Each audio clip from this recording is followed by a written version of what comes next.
Al cerrar los ojos e imaginar América Latina, lo primero que aparece no es una sola identidad, ni una sola lengua, ni un único rostro. Lo que surge es una amalgama infinita de culturas, memorias y raíces que conviven en un mismo territorio. Hoy lo llamamos diversidad étnica y cultural, pero la pregunta que nos acompaña es inevitable. ¿Cómo llegamos a este mosaico humano que, lejos de la uniformidad, es el verdadero corazón de nuestra historia? Para comprenderlo, debemos retroceder siglos atrás, atravesar conquistas, resistencias, imposiciones, mestizajes, silencios y renacimientos, y descubrir cómo, tras siglos de dolor y encuentro, se consolidó el día en que se reconoce oficialmente esa diversidad. Un día que antes fue llamado de otra manera y que hoy es símbolo de reflexión, memoria y esperanza. En aquel 12 de octubre del año 1492, las costas del Caribe fueron testigos de un hecho que cambiaría para siempre el rumbo del mundo. Las naves de Cristóbal Colón llegaron a las islas del continente americano, inaugurando lo que la historia llamaría el encuentro entre dos mundos. Sin embargo, más que encuentro fue un choque. Detrás de las banderas castellanas llegaba un modelo de civilización que no solo traía consigo caballos, acero y pólvora, sino también una visión de supremacía que consideraba a los pueblos originarios como inferiores. En los siglos siguientes, la conquista avanzó dejando tras de sí profundas heridas. Pueblos enteros sometidos, lenguas prohibidas, creencias perseguidas y millones de vidas perdidas por la guerra y las enfermedades traídas de Europa. Pero aquella resistencia silenciosa nunca desapareció. A pesar de las imposiciones, los pueblos indígenas conservaron rituales, lenguas y memorias. Esa persistencia sería el germen de la diversidad cultural que hoy se celebra. Muchos siglos después, en el año 1912, España instauró el Día de la Raza como conmemoración del 12 de octubre. La idea se expandió a los países hispanoamericanos. Era la exaltación de la herencia hispánica y del supuesto mestizaje armónico entre europeos e indígenas. Pero detrás de esa narrativa se escondía un silencio incómodo. Se celebraba la raza como concepto, pero se omitía el dolor de la conquista y la marginación histórica de millones de personas que no se veían representadas en ese discurso oficial. En países como Colombia, México, Argentina o Venezuela, el Día de la Raza fue institucionalizado a lo largo del siglo XX. Se presentaba como una fecha de unidad continental, pero cada vez más voces comenzaban a cuestionar: ¿unidad para quién? ¿Bajo qué relato? Hacia la segunda mitad del siglo XX, las luchas indígenas y afrodescendientes comenzaron a transformar el sentido de la fecha.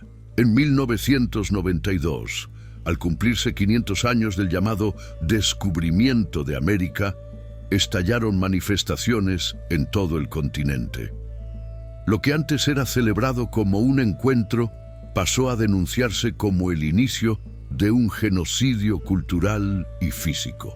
Ese año, organizaciones indígenas en Ecuador, Bolivia, México y Colombia reclamaron que el 12 de octubre no podía seguir siendo visto como un día de fiesta colonial, sino como un recordatorio de la resistencia de los pueblos originarios. En Venezuela, por ejemplo, desde el año 2002 se rebautizó la fecha como Día de la Resistencia Indígena. En Argentina, en el año 2010, se cambió por Día del Respeto a la Diversidad Cultural.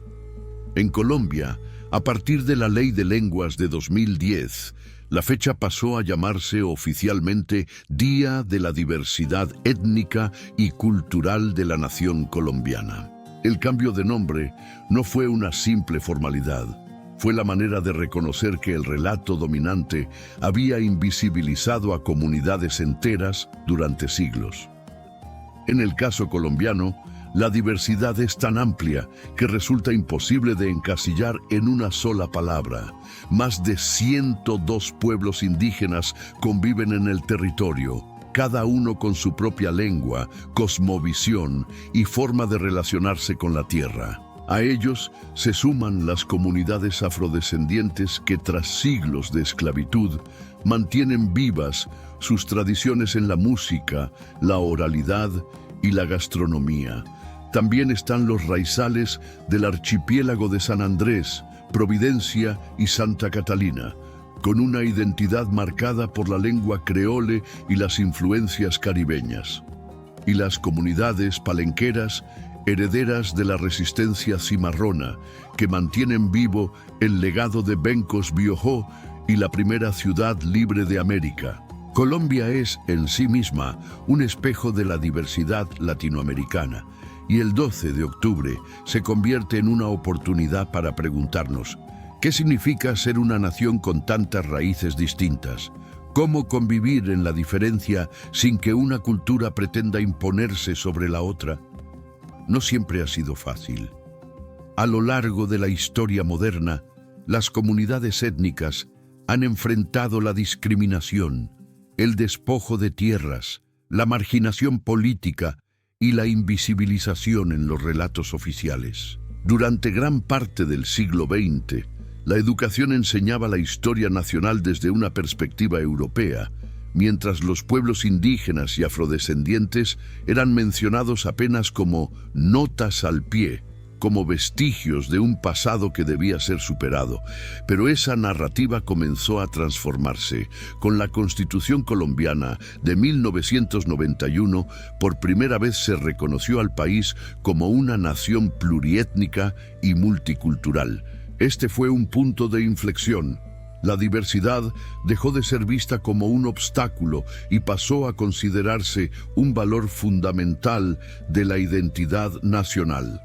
El Día de la Diversidad Étnica y Cultural no es una celebración estática, sino un símbolo en permanente construcción.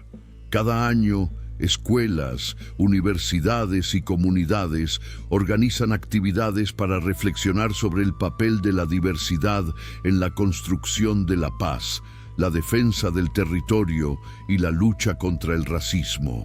Es un recordatorio de que la historia no es solo la que contaron los vencedores, sino también la que se conserva en la memoria de quienes resistieron y aún resisten.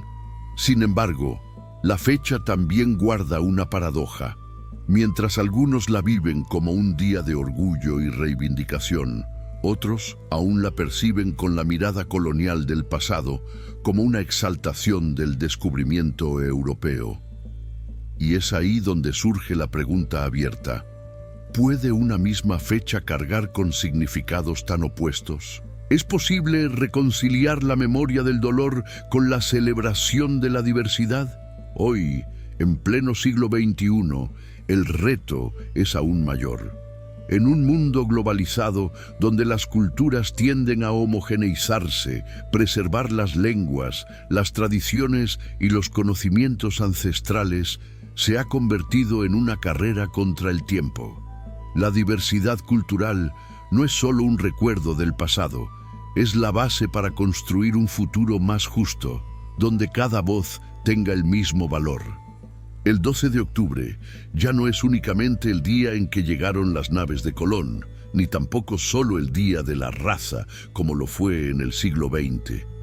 Hoy es el día en que millones de personas recuerdan que la identidad latinoamericana está hecha de múltiples hilos, y que cada hilo es imprescindible para sostener el tejido de nuestra historia. Pero la pregunta persiste: si el 12 de octubre es hoy un símbolo de resistencia, de diversidad y de orgullo, ¿será suficiente con recordarlo un solo día al año? ¿O quizá la verdadera transformación vendrá cuando cada día, cada gesto y cada decisión política reconozcan que América Latina no es una sola voz, sino el eco infinito de todas las voces que alguna vez intentaron callar?